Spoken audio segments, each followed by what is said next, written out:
both power play and penalty kill. He's got good wheels on him. He's great at decision making. He could be one of those guys like Daniel Sprong who comes up and just doesn't work, but you don't know until you try, and I feel like he's at least earned a shot. And that's why I was bummed they didn't bring him up when Aston Reese got hurt. But my guess is they maybe want him to continue to get reps at center. Yeah, maybe they don't. They just don't want him to because be if they bring him up, the press box. Well, no, if they bring him up, he'll play, but he would play wing. And what's the point if the whole point is they want him to play center? If they want him to be their 3 or 4C next year, he needs to continue to play and win face-offs and be in the dot and battle with big-bodied guys. Yeah. But he's just scoring like he and Prowl right now. I feel like 1 in every 3 goals is one of the two of them down there in Wilkes-Barre. But no, there are things the team could need. I mean, yes, it would be great to have an upgrade on Brassard. Like, that would be nice. I could see them trading Sheahan, too. I'm not in love with his game. I feel very ambivalent about Riley Sheahan. I don't dislike him. I don't like him. He mostly just exists to me. He has 5 goals this year. He seems like a nice enough guy, but he has 5 goals. You can't tell me that somebody else out there can't get them 5 goals. Yeah. And I get that now he started playing better on the PK, but if you're going to put Crosby on the PK sometimes, who gives a care? Like they've added Crosby to their penalty killing unit at this point. Yeah. Yeah. Which I think is what they should do, and I think it makes a lot of sense, but oh yeah. I mean, at one point the penalty kill when they traded Hagelin, it was the penalty kill was awful, and now it's very good. It's because they've adjusted the personnel and they've adjusted the system. Like, they can't play the penalty kill the way they played it when Hagelin was on the team. They have to play it the way that they play it with these guys on the team. And Sidney Crosby being a penalty killer, I get why some people could be trepidatious about that, but if it gives you, why not put him out there? He's the smartest person in the NHL. He knows he is the smartest hockey mind, bar none, in the NHL right now. And I will fight anybody who tries to say different. Connor McDavid is the fastest. Alex Ovechkin has the best shot. But nobody is smarter about hockey than Sidney Crosby in the NHL right now. Maybe ever. When you have one of your best players as on the penalty kill, you're basically saying to the other team, yeah, good luck with that power play, but oh yeah, if you make a mistake, there's a good chance there's going to be a shorthanded goal. Or 2. But like the other thing is, I mean, even Malkin could be a penalty killer. I get why they're not, because he's not having the best year. I mean, and it could also result in a 5-on-3. Well, no, I hate when people do that with him. It's not that big of a deal. Every player gets fired up. It's not the end of the gosh dang world because Gino takes penalties occasionally. You know, it's part of what you sign up for when you get Evgeny Malkin.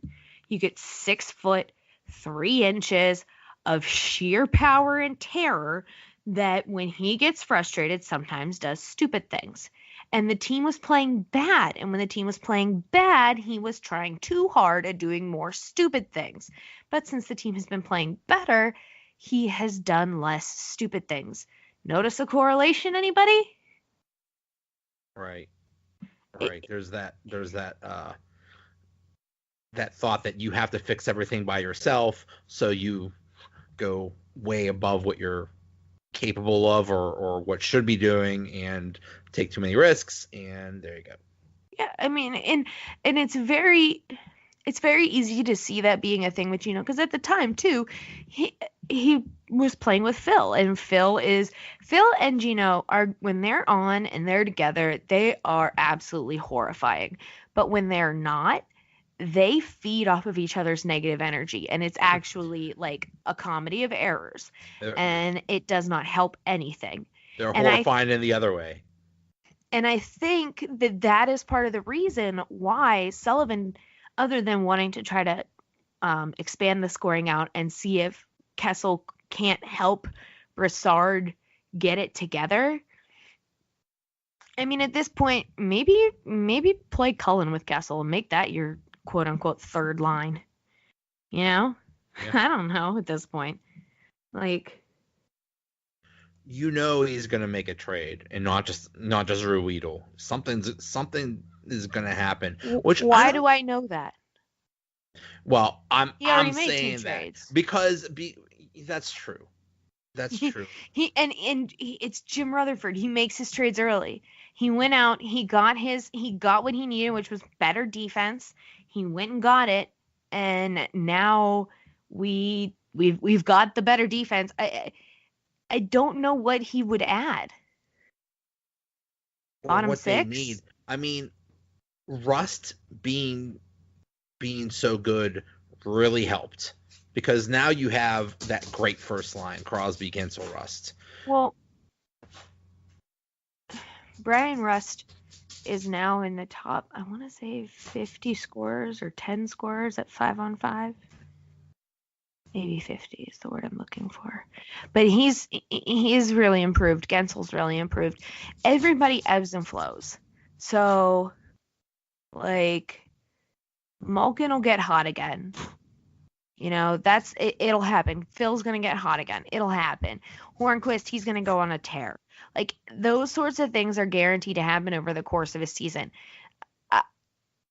I mean, unless it's a bottom 6 player that you think is an upgrade specifically over any of the other players, what is there to add? Yeah, they really don't. I mean, Simone's fine. Pearson's okay.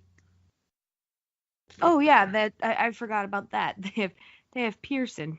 Yeah. Sometimes I forget he exists. Not because he's bad, but just because there's just so many people on the team. No, I mean, I just don't. If Jim Rutherford wants to make a trade, he'll make a trade. Like, I mean, and it's still technically a high time for Jim Rutherford trading, but I just, at this point, I don't see what it would do. He traded Hagelin when he traded Hagelin because he needed to just shake the team up. He traded for Pettersson because Daniel Sprong was filling a jersey and doing nothing else, and they needed defense. He's addressed both of those things. They're supposed to get Schultz back. What else can he go get? Yeah. And if you get something just because other teams are getting things too, or to prevent other people. I mean, did they need Brassard last year? Because yes, they did. They didn't have it. Their third line center last year was not good. Oh, that's right. That's right. Their third line center was Riley Sheahan, who is I don't dislike, but he is not. I just don't. He's not it. He's not the big puzzle piece that they were missing. Neither is Brassard. Is Teddy Bluger? Who knows? Maybe I forget which one of them is a center, but one of Angelo and Lafferty, I think it's Angelo because he's the size of a small house, is a center and takes a lot of draws at the AHL level. And he's a true rookie. They're both true rookies, and they're both very impressive. I don't know if they'll be ready to make the jump next year. They might need another year, but that's besides the point. He knew that he had erred with McKegg. He knew that wasn't enough. So he went out and got more. So now we have too many centers, which is a good problem to have. Yeah. But I just don't think there's anything I could think of. They just need to do what they need to do, and they need to be mentally strong and you know, Chris Letang needs to keep being Chris Letang. Matt Murray needs to keep being Matt Murray. Like, that's And it. and we didn't even talk about Matt Murray, and he's probably the main reason that they've been on this tear. No, they've played better. It's Yeah. helped him, and he's played, and he has been better. He has been better, but they have also been better. They were bleeding high danger shots against before he went down, and they got their shit together, for lack of a more eloquent way to put it. They are playing better hockey than they were 6 weeks ago. That is why they're doing better. It has not isn't the personnel, I guess, helps, but they are still not fully healthy, and just it's working. The machine is like, Chris Letang is doing what he's supposed to do. Brian Dumoulin is doing what he's supposed to do. Sidney Crosby is doing what every single person is doing what they're supposed to be doing, which then makes Matt Murray's job easier, which makes Matt Murray look better. But he was not actually the problem. Like, he didn't look great, but he mostly didn't look great because his team was leaving him hanging out to dry, and they were playing better in front of DeSmith. So it made DeSmith look better by comparison. And G also did a breakdown into that as well today. So because when all the goalie problems were going on, he did a piece on like all of the issues that the goaltenders were having and what's wrong with the goaltending. And it basically boiled down to, there's actually nothing wrong with the goaltending. It's actually the defense. The defense sucks. And I mean team defense. I don't just mean the actual defensemen. I mean the forwards getting back and actually doing their part. They've started to do that better. And then the neutral zone is now functioning the way it needs to function for Sullivan's system to like work. So it's all settled in. And it's more about just continuing to work on the little mistakes that they make. Like, okay, so if you jump at this point, who's going to cover for you? Just those small things that can lead to goals 1 out of every 5 times and that you can work on. Yep. So, can we talk about these All-Star jerseys? I don't know if I want to talk to you about it because I don't like the way that you brought it up. Well,